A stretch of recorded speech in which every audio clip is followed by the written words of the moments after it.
Guys, this is Andy BC Builds here, showing you a new build.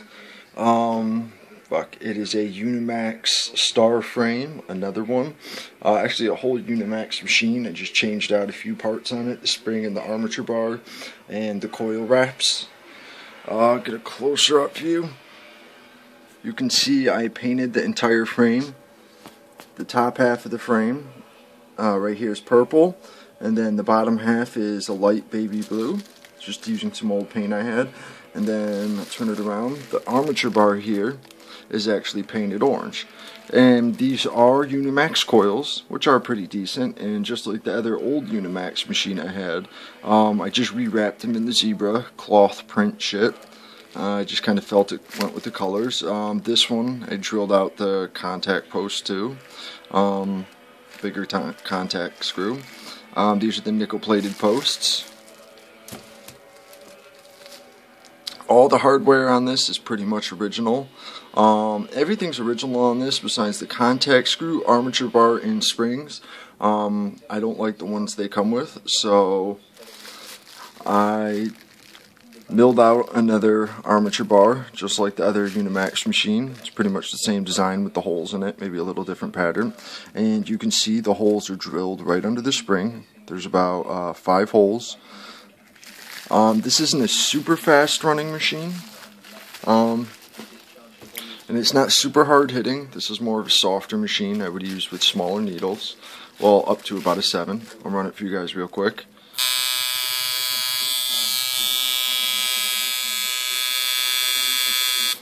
You can see it's got a decent sized gap, more than a dime, so you got some throw.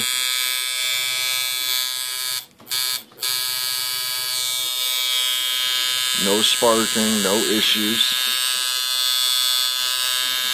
I rewrapped the coil wires with the blue and the yellow, just like I did with the other ones. Might as well, when I already had the coils off. Match the frame.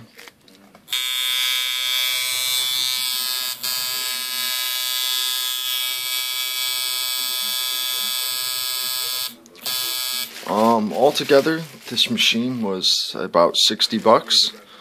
Bought right from Unimax Supply. And then maybe another $5 worth of parts that I put on it. And all in all, this is it's a nice lighter weight machine, not super light. It is a light machine, but it has the removable bottom plate, which is one solid piece of steel, so that it absorbs a lot of the vibrations. Given I haven't got to use this yet, I'm going to use it here in a minute. You see I'm set up at home to do some ink. Really, honestly, I'm just to test this machine out for the most part. Like I said in my last video, I like testing everything I use. And I have a good friend of mine that actually wants a tattoo. So, I get to use my new liner. It's actually going to be a gray wash tattoo. And you can see here today, this is one of the 2 gray wash inks I use. This is Ichiban Sumi from Superior Tattoo, I believe. I think it's made by them. This isn't the best that's out there, but this is one of my favorites. I tend to move fast, and it's a little thinner than some others. Well, at least the lining ink. All gray wash inks are actually thin. So this I just find is a great consistency for my hand speed. And it sticks, and it doesn't fade quickly. And the white is a little thicker of a white. You can hear I'll shake it for you. Can't hear anything, and there's a ball in there to mix it. Got a little white on my hand. Shouldn't have touched that. Anyways, you know, so it's nice and thick. It's a little thicker than I like it, so I water it down a little bit. Yeah, I'm going to do a gray wash rose, black and gray. I'm going to use the white because it's going to have dew beads on it, wet spots, basically raindrops on it. And the only time I ever use white was what I was taught is for either metallic objects or wet objects such as teeth, eyeballs, earrings, shit like that, dewdrop water. That's really all I use white for. The rest of the highlights or the light colors, I just use skin tone, unless it's someone that has a really dark skin tone and I have to use white to get the effect. But I find that it's better to use white as sparingly as possible, because if you throw a bunch of white through the whole thing, it doesn't give the same effect. You're overdoing it. You know, and those little spots that really should be highlighted aren't, because there's a lot of other white, so use it very sparingly. And another tip is when you're using white on teeth, I see people that'll just take the white and color all the way through it. Don't do that. Highlight certain spots of the teeth and do it individually. Take your time and it will look much better. And you can see here there's 3 different gray wash inks. There's the solid black, which is outlining. There's dark gray, and then there's light gray. I use more than that. You see I was setting up some cups. I got to set up some big ones now. Yeah, I just haven't finished it yet. I'll water that the light gray down 2 or 3 more times, and I'll set up a cup of just distilled water. Honestly, I do the cups thing still instead of one black. It's just to keep some consistency, because I'm not... With most gray wash pieces, if I was going to do it in one shot, I'd only have like 2 or 3 shades of gray, and I would just dip in and out of distilled water. But the fact that we're probably going to do this in 2 sessions, I want to mix it down in the cups so I can get the same mixture again next time instead of having to guess. I want the tones to match. But if it was something I was doing in one session, I'd only set up maybe 3 cups, 4 cups, and just 1 distilled water and dip in between them. That's just how it was taught. But when you're doing something in 2 sessions, it's good to break down your inks in the separate cups and remember how you did it, you know, ink to water ratio.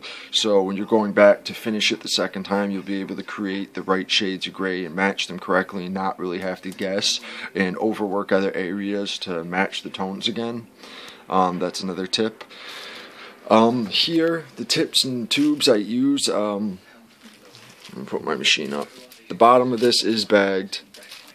This is just a soldering stand, but I bagged the bottoms so I'm not cross-contaminating anything. I just put it on the stand so I could show you. This is the inside. This doesn't have an RCA connection. I haven't got to that yet. Anyways, these tubes are just generic disposable tubes, 1 inch. For lining, all my lining, I use diamond tips. I just feel it's more precise. It'll hold it in a better groove. And a little better ink flow. I use a little thinner of an outline ink. That's what this stuff is, so it doesn't really matter either way. But if you use a thicker outlining ink, I definitely recommend one of these. They have a better ink flow. This is a 7 diamond tube, but I'm actually putting a 3 liner in there. I'm not even sure what brand this is. I have no idea. And then this one is a 7 mag, which I'm going to use with obviously a 7 mag needle. There's a lot of new guys out there that think just because you have a 3 round needle that you have to use a 3 round tube or a 3 diamond tube. That isn't correct. It's preferable. You can use a 3 liner in a 7 tube. It's obviously going to fit as long as, you know, I wouldn't use a 3 round in a 7 round tube because it'll slap around too much. But because this is a diamond tip, no matter what size the needle is, as long as it's not too big, it'll hold in that groove. And I do have 3 diamond tubes. I just have a lot more of these 7s. I probably have about 300, so I'd rather use these ones up. I don't know, it's just how I am. But the thing is, I'm using a little bigger, you know, tip. Obviously, I'll have a little more ink flow, which is good because I move fast. Besides that, I'm getting out one more needle. I'm getting out in another tube. I'll grab it for you guys. These here are 15 curved magnums, round magnums, double stacked. I use these because they're bigger and they cover a greater area, but you can see the actual needle configurations are rounded on the edges. It's easier to get a softer blend and softer edges with that compared to with a flat magnum, which is this one, which is just straight. It's a little harder to get those soft edges. That's a tip I learned from a good friend. I just haven't pulled those out yet. I don't know, I put it back. So anyways, this is what I would use primarily for almost all my gray wash setups. It depends, not always a 3 liner. This is just more of a fine line piece. If it was a true portrait style, I wouldn't use a liner, but this is a rose and it does need some black outline, but I want it really thin. Usually I would use a 3, 5, or a 7. I really don't go much bigger than that for most of my pieces. But as of gray wash shading wise, what I usually use is a 15 round Magnum, because you can get really nice consistent blends with that, and really smooth edges, and cover a lot of area. It's a bigger needle. And then I also get this 7 Magnum double stacked out bug pins. This is just for those tighter areas and those smaller details. That's really what I use this for. I use it sparingly. I do most of the shading with the big needle, and I'll come back with this and I'll finish up some of the touch-ups in the smaller areas, you know, that I couldn't get with the bigger one. I'm not going to go too far into it. I might film the tattoo, I'm not sure. I got to find my camera stand and my camera. I'm using my phone right now.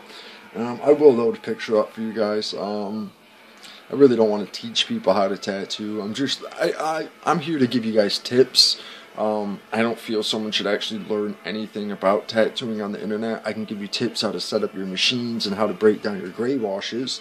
Anyways, I don't really want to show. I'll show you guys how I tattoo, but I don't want to teach you. I think that's something you really need to get an apprenticeship for. And if you can't get an apprenticeship and you're going to tattoo anyways, I think you should do a little more than just watch YouTube videos. Do a little more homework, read books, watch people tattoo online. That's the best way to learn, is watch somebody else, and just watch for those subtle little things they do. Anyways, guys, that's it. I don't have a lot of subscribers, but for the people like Elliot and Bill that watch most of my videos, if there's anything you guys want to see, let me know. Whether it's my machines, how I do something, tips, you know. And I'd love to see some videos from you guys, so start making some videos, because I'm not saying I know it all. In retrospective, in this tattoo industry, I still don't know shit, you know. I haven't been doing this more than 2 years, so I know enough, I get the job done, and I do a good job, but, you know, I'm willing to take tips from anybody. You know, I'm always looking to soak up knowledge, and I'm also willing to help people out. If I know something they don't, I want to further this industry. I don't want people, you know, I'd rather see a scratcher do good work than block him out and him do shitty work. Because when someone does shitty work, I get to fucking fix it. Or someone like me gets to fix it. And I know there's people out there that like cover-ups, but I like doing my own artwork. I don't like fixing other people's shit. So that's just how I look at it. And you can see here, I got 3 lights set up.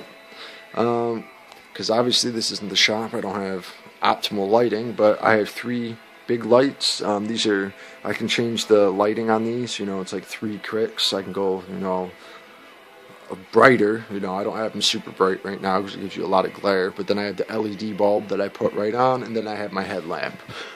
So that's something I can't stress enough, is good lighting is one of your best tools. You know, it's going to help you out a lot. And also a wide variety of needles. All those things are filled with different types of needles, and not just different sizes. Bug pins, textured, you know, curved magnums, flat shaders. Everything has their purpose, even though I use basically the same 4. But it's good to have other ones just in case. Anyways, guys, that's it. I'm out. Like I said, anybody wants to see anything, give me some requests. You know, I don't know what you guys want to see. I have plenty of shit I could show you, but I don't know what's going to be helpful to you guys. I don't know what you know and already don't know. So whatever you want to see, if it's something I can help you out with, I will gladly make the video when I get time. That's it. I'm out. Have fun.